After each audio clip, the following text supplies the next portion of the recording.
So glad you could join us this afternoon. It is Welcome back to Philadelphia, Pennsylvania. The Phillies finding ways to come back and win games as they've done And all season. Here on the field behind Centennial, the coverage by Avery Powell.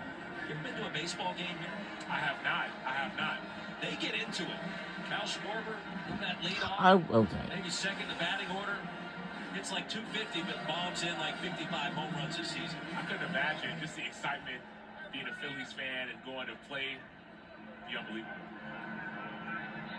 Across the street at the bank here from the link. Great sports town. Mateer all afternoon is surveyed incomplete.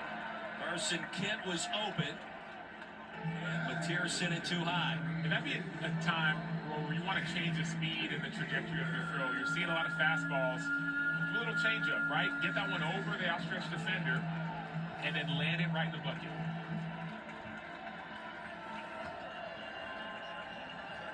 Mateer just 4 incomplete passes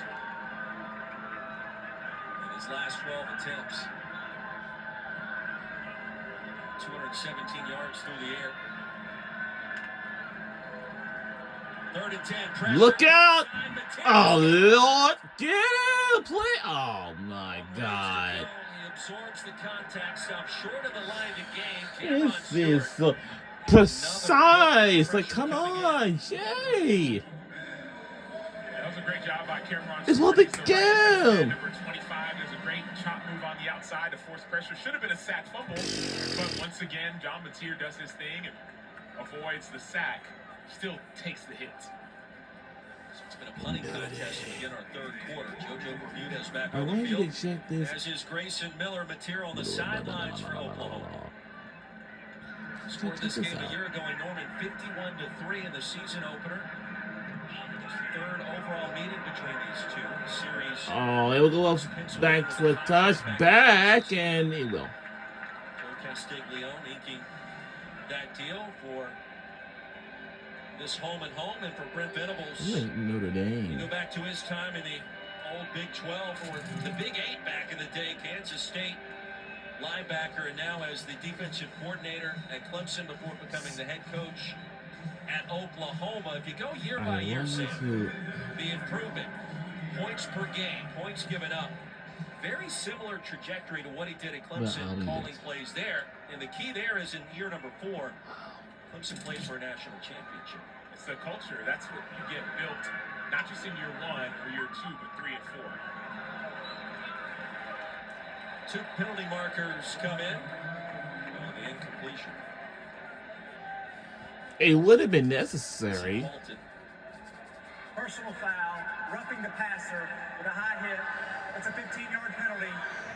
Automatic first down. Alton got a fingertip. Totally easy call for Oklahoma. Also, you've been king. And here's your Mason Thomas, number 32. No, is it? You see that contact? Oh, I'm sorry. It's a first down, actually. It wasn't a targeting, no, but you cannot hit the quarterback high. I miss doing that with my diamond mic. I'm sorry. That was the easy call for our time allowed. I'm sorry.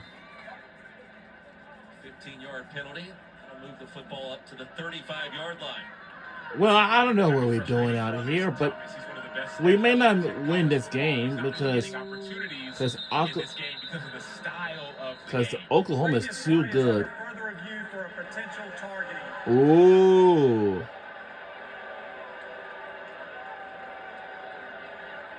Now this becomes significant given the opponent next week.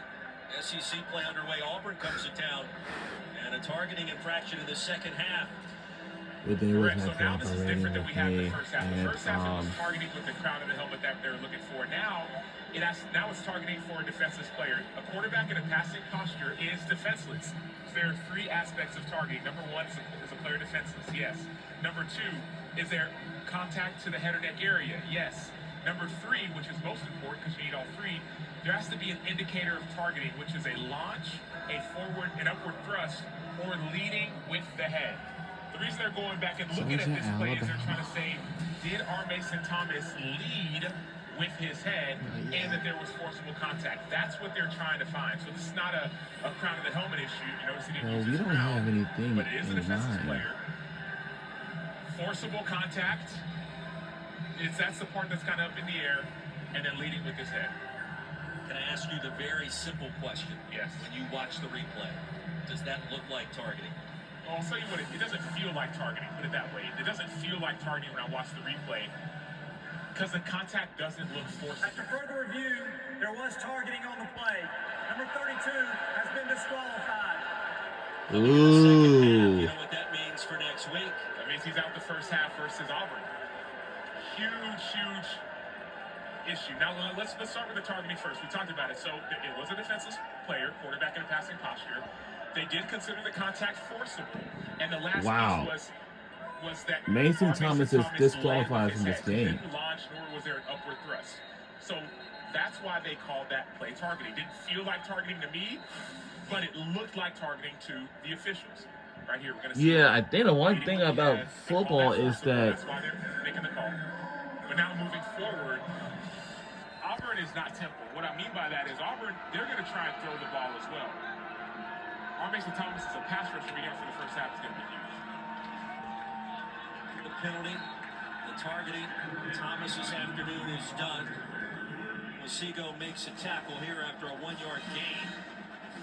Temple trying to be the hang-around team. He's got some work to do. If he can get a touchdown on a possession like I heard my this, band is doing it in the his way back into background. this game, but honestly, Sam, Al's only 63 total If you're yards. into Oklahoma has held Temple at arm's length since the opening kickoff.